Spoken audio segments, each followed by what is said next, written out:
Here we go. Here we go. From the new studio.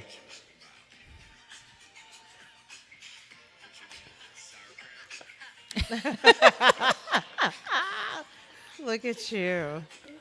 I was having my Jay Dillon moment, so that's, that's what I was going Here for. we go. Going for. Welcome, welcome, welcome to a very special edition of Collaboraction Radio. We're here at our new home at 1757 North Kimball, our house of belonging, and we're going to be announcing a new Collaboraction today. I'm Anthony Mosley, Collaboraction's artistic director, and now officially Collaboraction's chief programming officer. My name is Beverly Dines. I'm Collaboraction's new Chief Operating Officer and Managing Director. And I'm Darlene Jackson, Collaboraction's new CEO and Executive Director. Well, here we are. Here we are. In our new home, the house of belonging. That's right. That's right. We have a little more work to do, as you can see. But we thought we would, have a conversation and, open up about our new, my new co-leaders. I'm so excited to welcome Darlene and Beverly into the fold, and I just can only try to imagine how much stronger it's going to make the company, the work we do, and the impact we can have. Darlene, so you have stepped down as our board president to become executive director. For some people, this might be the first time they're hearing of this news, Yes. which is really exciting. Can you share with us, why are you doing this? Well, I've been working with Collaboraction for over a decade in one capacity or another. And in 2018, when I started my board service, I knew then I was kind of going to become a lifer. In 2020, when I was asked to take over for our good friend Justin Frick as the board president, I didn't know that I would spend the next 4 years, cultivating relationships and evangelizing the work of Collaboraction. With the new endeavor that we've taken on, I could have kept being the board president and doing it, but I felt like I would be more instrumental and be a bigger asset to the company by stepping into the role of executive director to really see this project through, to make sure that we touch all the hands that we need to in Chicago to get it done. And I wanted to be that tool. I wanted to be used in that way. Just a deeper sense of purpose came over me. And it seemed like the right time to do it. So I felt like it's, just jump in the deep end and get it done. And I'm just happy. I'm happy to be here. And Beverly's arrival to the team had something to do with your decision as well. You've got that right. A professional operations person in place doing all the things that need to be done. That was the missing piece. Also, just came at the right time. Timing is everything. And so the perfect storm of, having reached 25 years, having pivoted, into, okay, we have set our sights on having a physical space again and having such a strong board. All of that together, swirling around, this big capital campaign, it was just the right time. Welcome to the nonprofit sector, Beverly Dines. Thank you. Happy to be here. Yes. Tell us a little bit about your decision to make a major career change and join Darlene and I as a co-leader of Collaboraction. I think it is definitely different already, and I think that's what makes it so exciting. Is when I first, way back in February, saw Trial in the Delta in Highland Park, I sat there in the audience and I told my soror who was sitting next to me, I don't know how I need to be involved with this organization, but I have to be. And so I've said before on our radio show that poor guy, I was like emailing info at, how can I be involved? How can I support? And in the process of serving as interim managing director, meeting our incredible board, getting to interact with Darlene, getting to learn more from Anthony, and also about the mission of the company, it became very evident to me that there is something so incredibly special about the intersection that Collaboraction serves. And that is what really stuck out to me as I've thought about my career. There's always been a through line of service, whether that be towards customers or towards my employees or towards, the different verticals I've served. However, what I have always felt really excited me and would get me up in the morning is seeing the impact of the work in real time, which is why I most recently came from fintech and previously a startup environment that then grew quite significantly during my tenure there. And a lot of the scrappiness and the hunger and commitment and being able to see the fruition of your actions in real time was really what continued to excite me about what Collaboraction does. And so being a part of a crucial conversation at the end of as a participant at Trial in the Delta, to then being on the other end and supporting the operational infrastructure to continue those conversations happening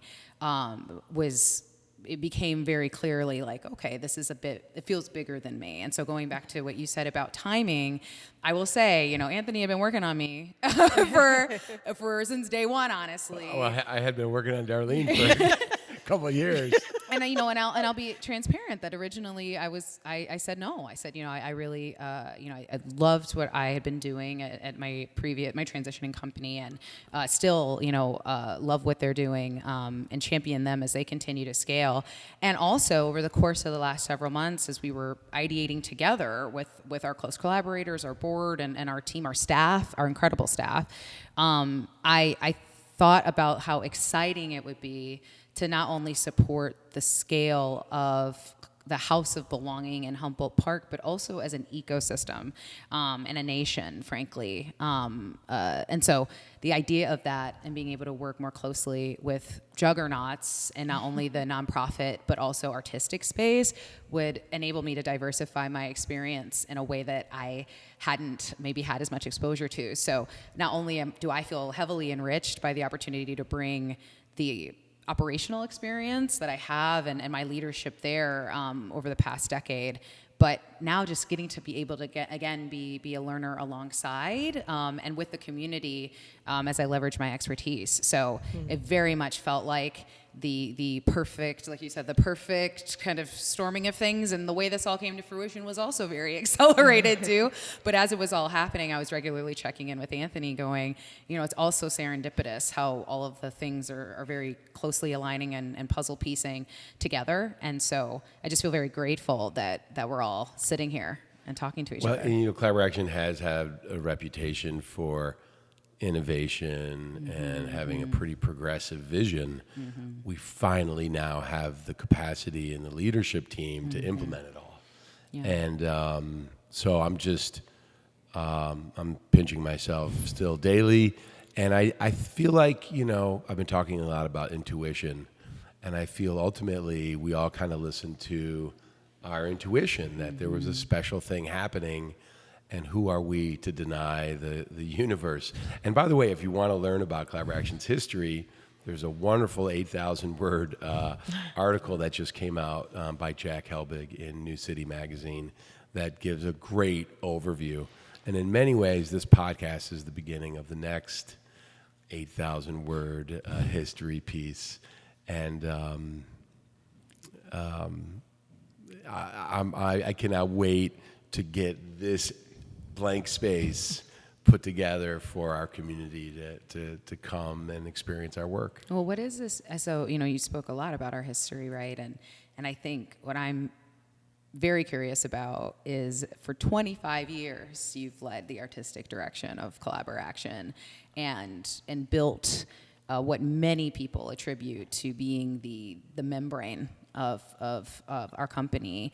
What does this mean for you as you think about the evolution of the company, this next era of programming, we just continue to punch up, and a lot of that was due to your artistic vision. So how is that sitting with you, and what excites you about that? You know, I feel like we made it through the desert, you know, and it was a long, at times lonely journey, but we have now emerged on the other side of the pandemic and the lockdown. We are also a digital company. We have a thriving youth program. So really, it means that we can start to be a part of redefining what an arts organization can be in any city, as far as how we collaborate with our community and how we serve all of our stakeholders. And I think the old regional theater model has been broken for a long time, and Collaboraction has been working with that knowledge in mind.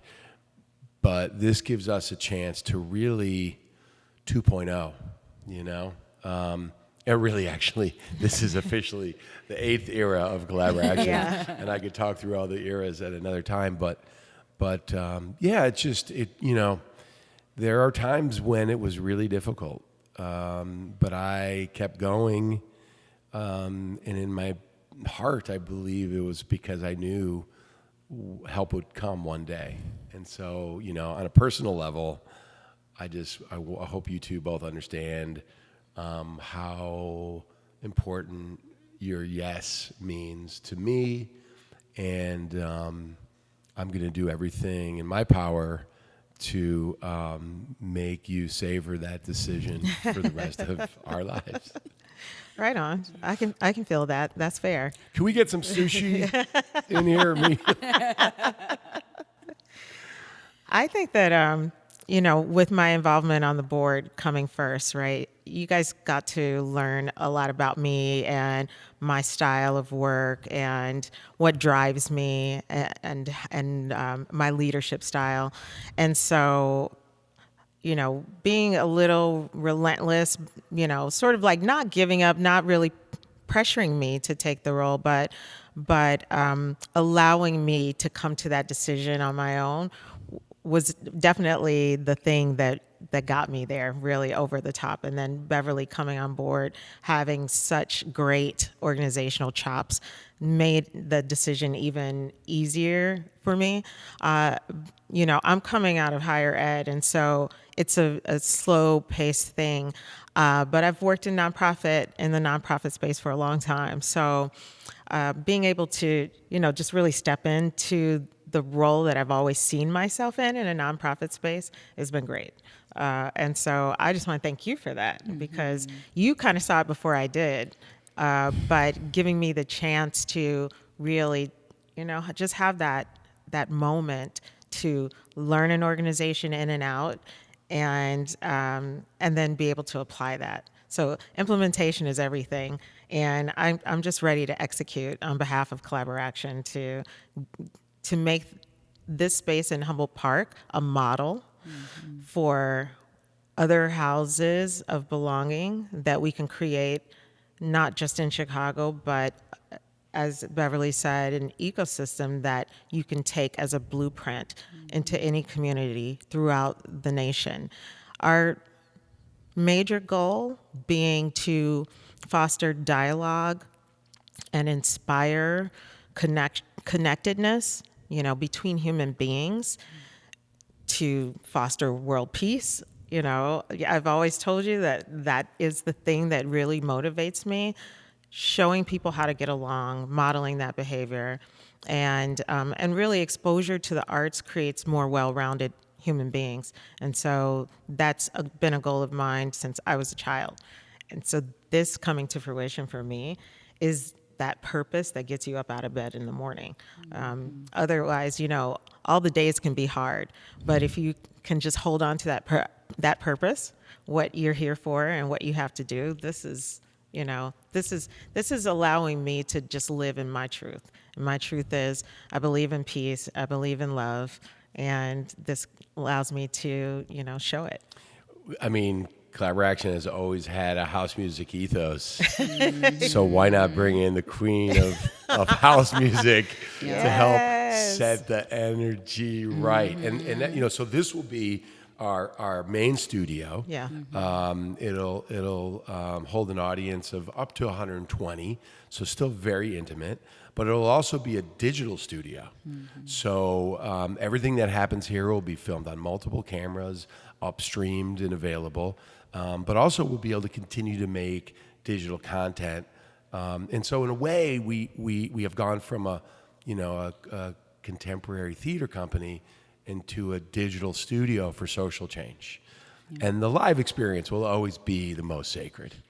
There's nothing more special than sharing space time with each other and getting lost in the connectedness of story, music, poetry, dance. But we're also going to make sure that the whole world knows what's happening here. And then over there, we will have a bar, cafe with a little cabaret stage.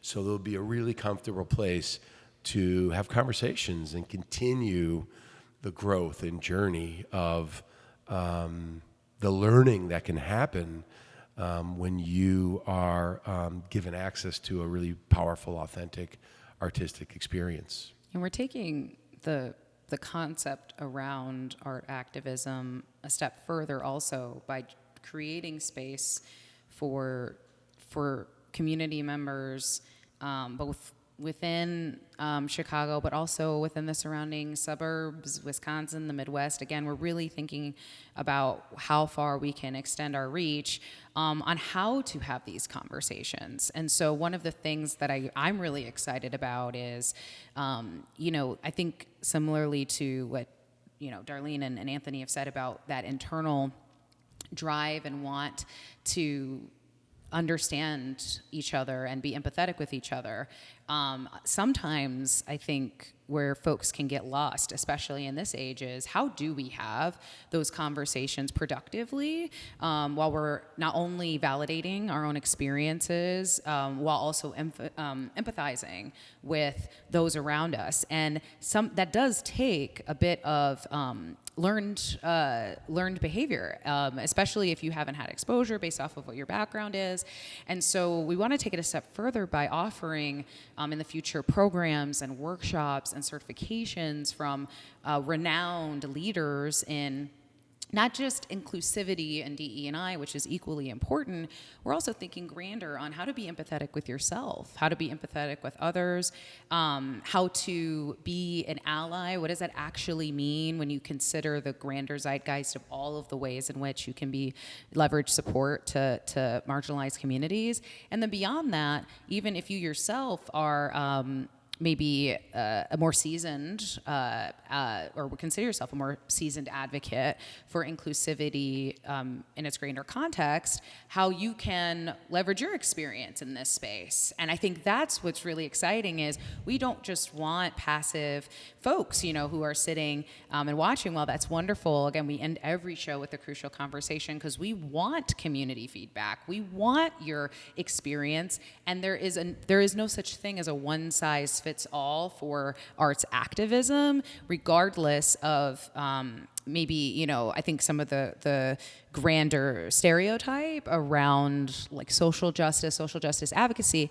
Every single person who's listening to this podcast, watching this podcast, or has seen what we've done has been impacted in one way or another by injustice, regardless of what you may think off the bat. And so we want those folks also to feel like they can come in and leverage an alternative opinion. And again, I think that's what really thrilled me when I had been a part of the Trial in the Delta screening, is there were folks there who had very different experiences from folks, or maybe none at all, who couldn't relate to the context of the story or even stories that were shared, and yet they still got up and they still shared. And so that's really what we want to empower is you feeling unafraid to vocalize the reality of your experience, and also how do you leverage that to be a more empathetic person generally in the spaces that you occupy. And we're currently redesigning our Collaborativist membership program, which will really allow anyone with $1 a month to be included in the community, receive access and benefits, and have a place that hopefully feels like home away from home, where you know you're going to get greeted with some love and respect, and where you can continue to learn and grow, because we all have new things that we can learn. And like this continuing education trajectory of the company, I think is really important. And I often consider myself to be one of the front row students of the work. It's been one of the great kind of benefits of my life, has been what I've learned from the work and from the artists that I've been able to work with and for, and to be able to open that up to the wider community, both in Chicago and, of course, here in Humboldt Park. We're really excited to be in this beautiful neighborhood that has not had as many performance stages as others. And so we're also really going to be curating artists that live within a mile of this space and giving them a platform and a generous door cut to remove financial barriers so that they can tell their stories, share their art. So Humboldt Park artists, please get ready to get on our stage, and please reach out and introduce yourselves. So we've talked a lot about our grander visions for the company and kind of our own ethos of thought. I think if I were on the other end of this podcast listening in, I might be curious as to, what do the first 90 days for us look like, and what are going to be our prioritizations in making this a reality. We're obviously sitting in the space and manifesting the continued development of the space, but what does this look like as I onboard and as you do and as we continue to accelerate? I'd maybe starting with Darlene. What does that first prioritization list look like for you? I think for me, because we have an annual gala that is a huge fundraiser, in addition to the capital campaign, is getting that to be a huge night, a very successful night. It's sort of a coming out party, I think, for our leadership team, and to reintroduce folks to the new Collaboraction and welcome people who are not yet familiar with us. And so as I embark upon my new role as executive director, that is going to be first and foremost in my mind, getting big donors to those tables. Mm-hmm. That's genuinely the only thing I've been thinking about as I think about who to invite, who do I want to experience us, who needs to be in the room to help us get to our goals, but also who do I want to have that feeling. And I don't think it's for everyone yet. I think that I've been to a lot of galas in my life, and some people I would want in that room aren't yet ready for that room. But with time, and maybe even just saying, listen, you're not ready yet, but one day you'll get there, is more of an inclination that brings them in. Because if you tell somebody, come, they won't come. Mm-hmm. If you say, you know what, that's okay, you're not ready yet, they'll be like, wait a minute, I gotta wait, what is this? Yeah, that's November 2nd at Venue West. If you're not ready for it, come. And that's the whole point, right? Exactly. No, you will. No, yeah. So November 2nd, Venue West. It's something we do every year called the Utopian Ball, and it's going to be nice to have a highly curated, very specific ask from folks, but also just come get to know us, see our youth in action. We have an amazing, talented youth program called Light. And when you see what we were doing with these young people, getting them ready for the world, as I said, it makes you more well-rounded. It makes you a better citizen. All of those things are going to be on display on that night. And then, we're trying to get some excellent entertainment, some excellent donations and auction items. And so I think we have wonderful hosts that are coming through.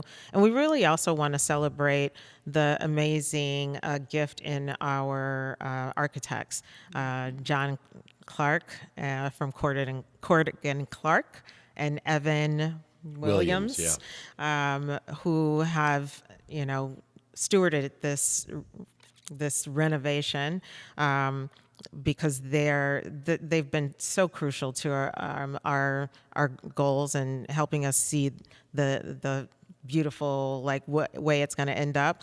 John, who sat on our board for a few years and still acts as sort of an emeritus board member in the way that they've just given so freely with their expertise. So I want people to see that, how people celebrate collaboration, but how collaboration in turn celebrates people. In addition to John and Evan, Lee Dixon of Palmer Realty is also receiving the Our House Award. And actually, the person behind the camera right now, Ryan Brandoff, is being honored as our Artist of the Year. And look at him. He's got a big cheesy grin on his face. And Ryan has really, if you've been following Collaboration's epic rise in digital content, he's been critical to most of it.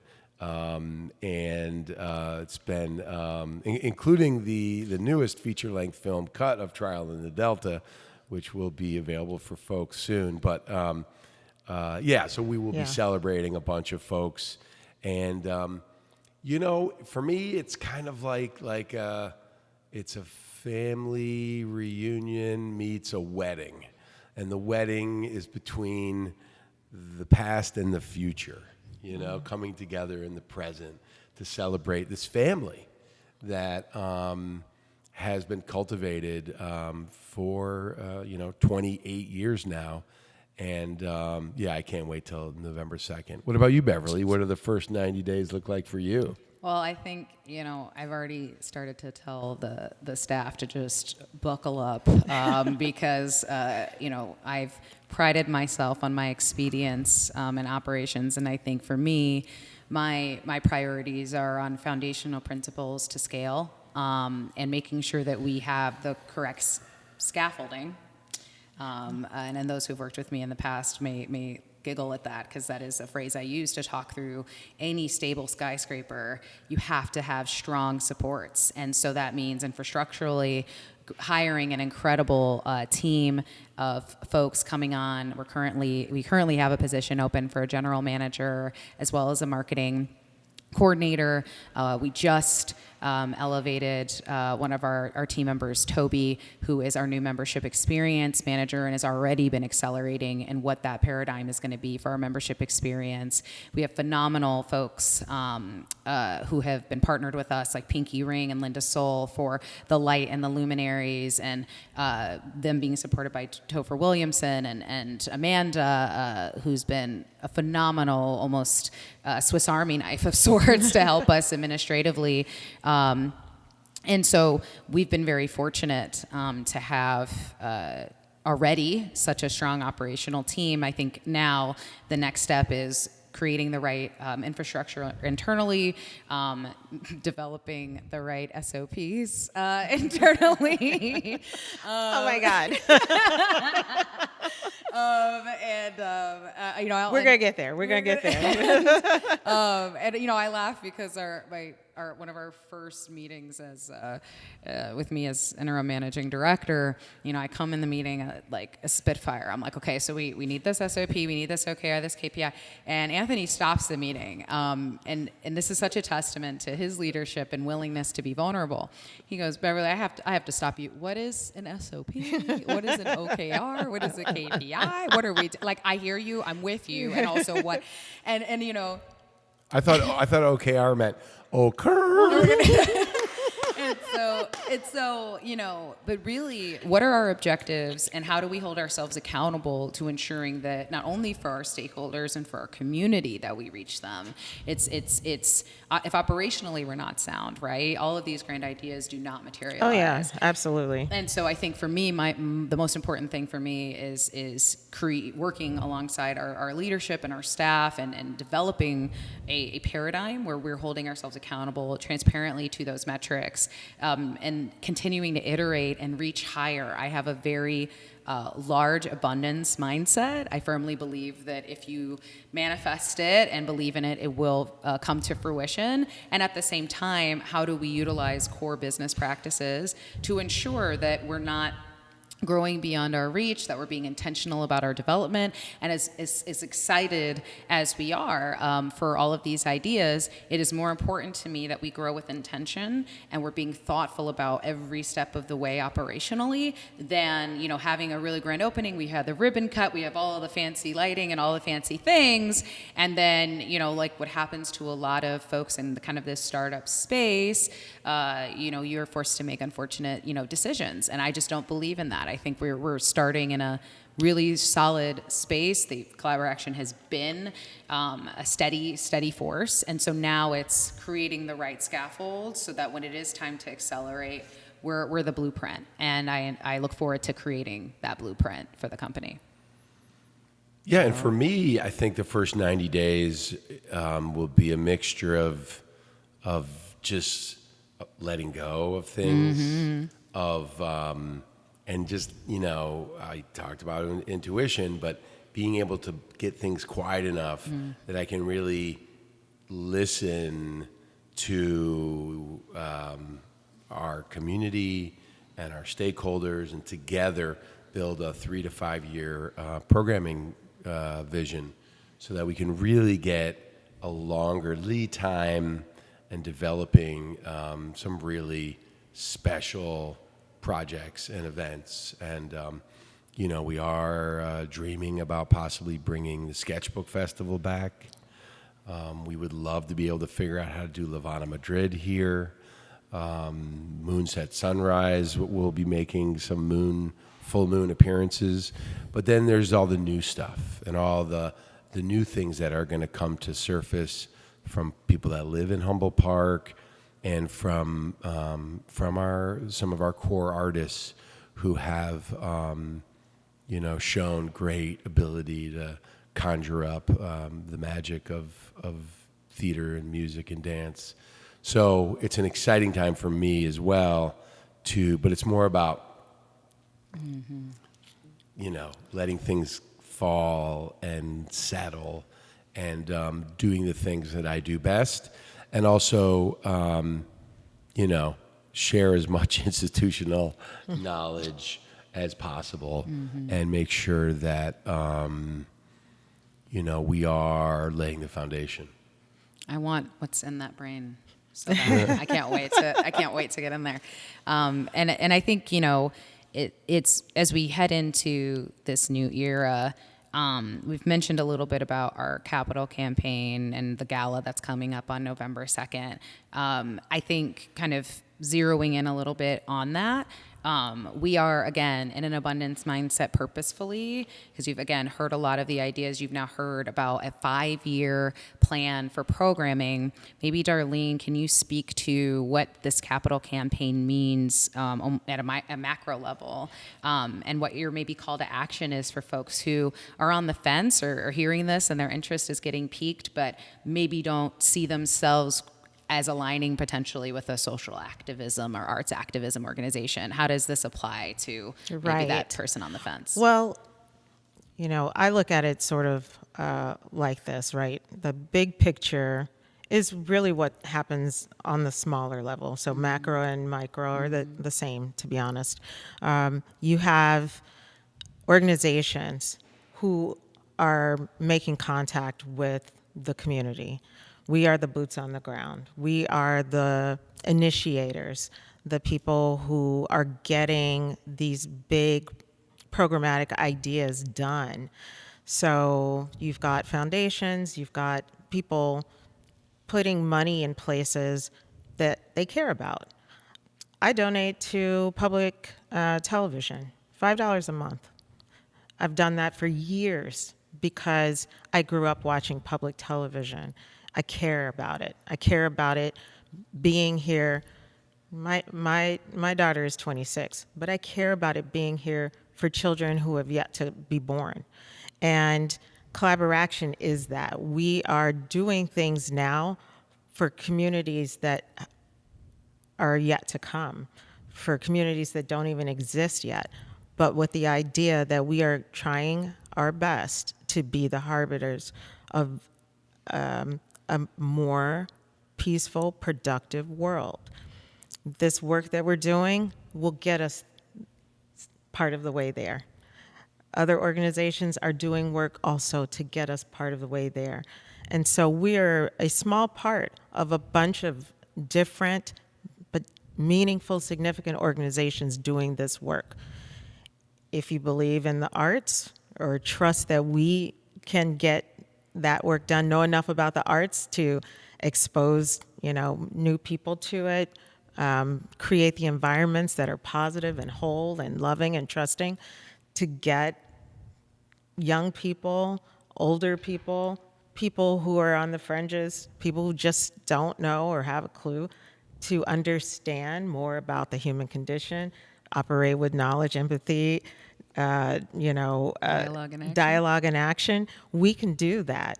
And so between my experience, Anthony's experience, your experience, if you can just, trust us, then your dollar per month can turn into $5 a month, can turn into $100 a month, can turn into you being a board member, can turn into you being on our stage. It can become whatever you want it to become. So I feel like if we can communicate that clearly to people, they will truly understand what Collaboraction is here for. It's not a flash in the pan. It's not a fly-by-night.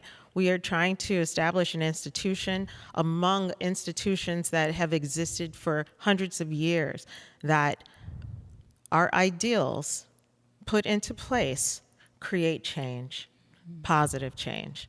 That's it. Nothing more, nothing less. And now more than ever, we need to create new institutions. Yes. That represent these times. Yes. Exactly. The Salvation Army is amazing, but we need new Salvation Armies, and we need new nonprofit thinking that really is working to bring people together. And I do feel like once again, the ethos of house music and like Chicago at its best is when we break down the barriers that have been designed to keep us apart. Yeah. I'm talking about segregation and redlining. And, racism is a tool of classism. Classism is a tool of colonialism. Colonialism says that if we can take you and your body and your voice, we can erase you. And we're really trying to do the opposite of that. We're really trying to unwind the history of segregation and show us all that we are so connected. Our success as a city is reliant upon our fellowship with one another. And so radically inclusive.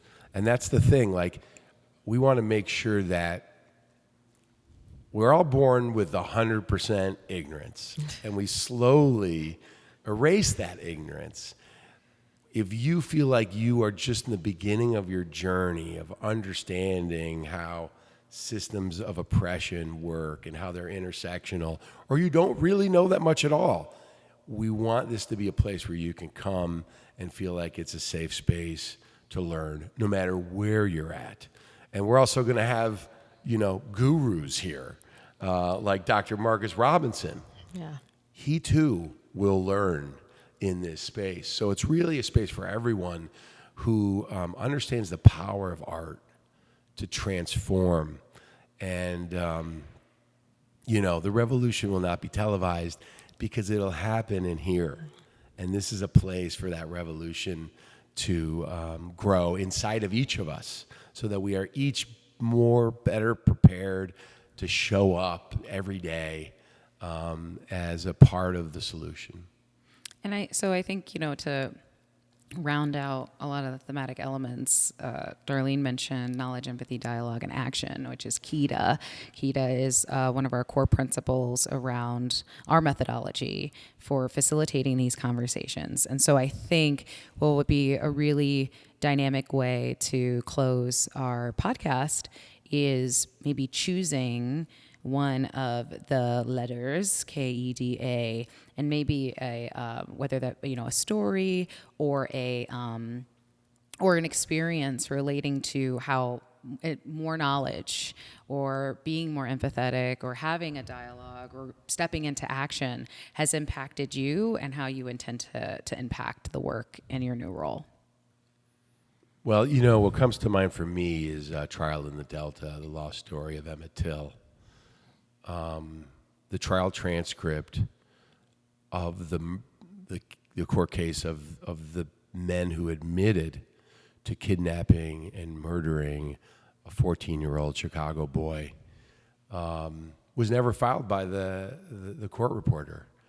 It was a federal piece of a federal property. That transcript belonged to the people, and it was hidden for 50 years. Marion Brooks of NBC Chicago found it online and brought it to Collaboraction as a 400-page legal document. And we brought on company members, G. Riley Mills and Willie Round, an amazing writing partnership to peel away everything that was not useful for a dramatic retelling of that story.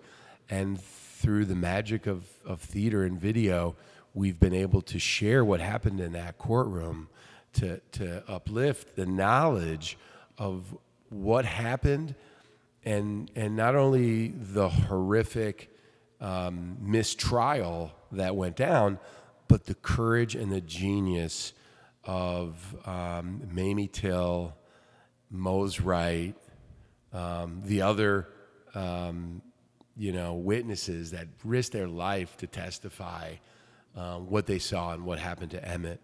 And so, excavating this piece of history, we have now opened up a whole new knowledge base. The video of the full piece has more than 1 million views on YouTube now.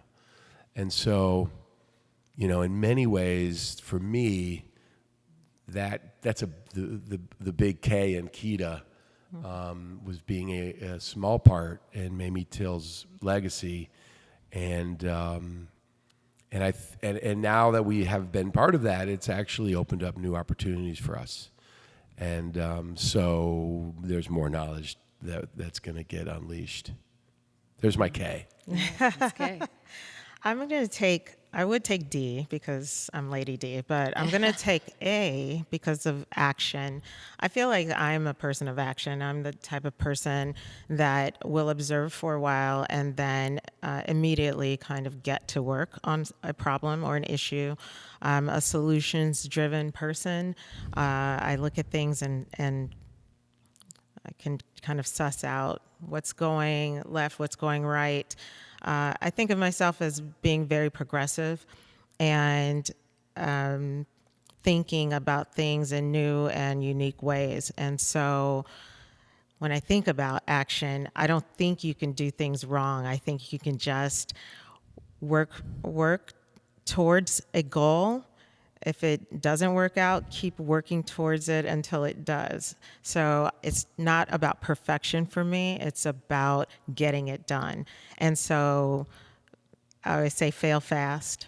And when I think about action in general, I think about just making the attempt. One of the things that I love about the three of us together is an expression that says, if you want to go fast, go alone. And if you want to go far, go together. And so I feel like we are definitely in that position where this will be the blueprint, what we do here in Humboldt Park at the Humboldt Arts Center. for what we can do in Lawndale, what we can do in Inglewood, what we can do in Hermosa, all the places that we have touched with Collaboration, nights out in the park, or any of the other places and partnerships that we've made with community groups and organizations.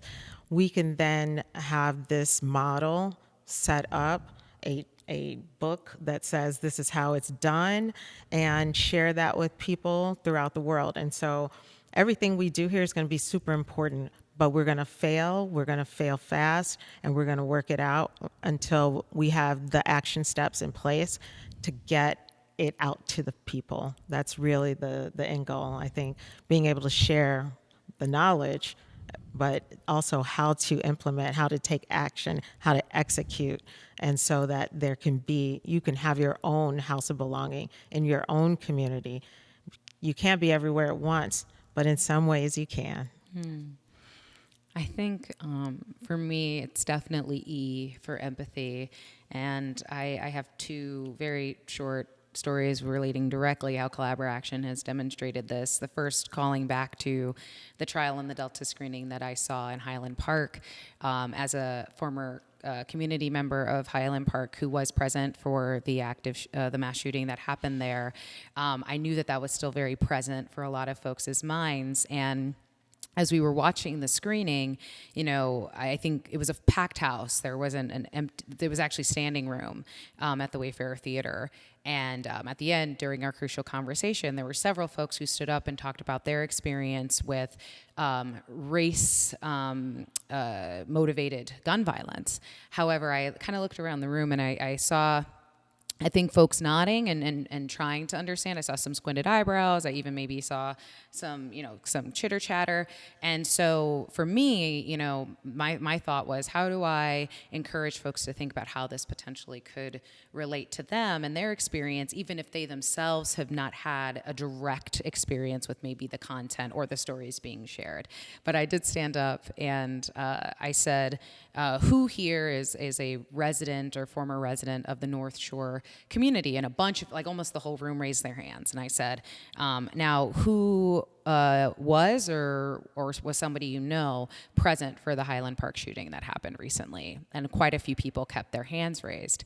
And I stated that, you yourself may not be able to empathize with the trial in the Delta or even the experience relating to the thematic elements of race-based gun violence.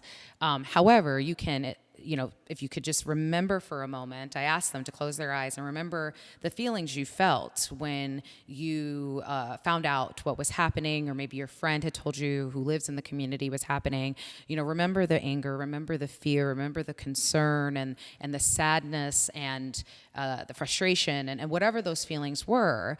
And I saw a few people kind of close their eyes and nod, and I said, that is the feeling that Collaboration is trying to get help you understand. It's not about having the exact same experience as other people. It's about being able to empathize with it. And so at the end of that show, several people came up to me and they were, oh my gosh, when you said that, it clicked for me because I wasn't understanding really, and I felt bad because I enjoyed the show, but also I couldn't relate. And so many people came up to me after the show and said that the empathetic the conceptualization of sitting in a similar experience where you felt that way really helped them bridge that gap and continue to engage with the conversation. And so I think about that, and then I think about rather recently on Collaboration Radio, I was talking about the complexity around the DNC being based in Chicago, and also the impact on the west town and west side of Chicago, where cars were towed if you parked at your home near that space, and other elements there, and how we can be equally excited and thrilled about what is to come, and what's inspiring folks to be involved, and also validating concerns from the community about what do these types of programs, how do they displace? And Deborah called in while I was speaking on the show and said, in my 60 plus years of living in Chicago, this is the first time I've ever heard on the radio a company actively address the complexity around what this event means for the nation, and also how it impacted West Town and West The West community, the West Side, and community members there. And she thanked me for you just acknowledging that complexity existed, and that the community has been asking for somebody to say, hey, like, we're excited as much as you are, but also maybe don't tow our cars, and then let us get home. And so I share those two stories because I think it really emphasizes and marries what Anthony and Darlene have mentioned about, we're doing the groundwork, we're trying our best to be those change agents, and also thinking critically about the knowledge and being knowledge experts to facilitate those dialogues. And so with the missing D, my call to action to those who are listening and those who have heard us and are excited about what you're hearing, and maybe you didn't hear about us before, but you definitely know now. How can you continue to facilitate that dialogue here? We welcome you. We're thrilled to be engaged with you. And as you listen to this, please contact us at info@collaboraction.org. Message us on LinkedIn. As this goes live, our profiles will be updated and public. And so, please continue the dialogue with us. We want to hear from you, whether you're a longtime Chicago resident or a nationwide resident. We want to hear how Collaboration can continue to do the work, utilizing our knowledge to empathize with you, continue those dialogues, and act fast, because it's a good time for us to get to work. And so I wanted to kind of close with those two stories in real time that we're grooving. And we're ready. Yeah, and put your questions and comments in the chat Yes. to keep the dialogue going. Hit that subscribe button, share, and stay tuned. Yeah, stay tuned for more. We hope to see you right here in the very near future, and you could tell us, I saw that podcast when there was nothing but steel 2x4s in the background. That's right. And we'll be ready for you. Thank you. Bless you all. Thank you.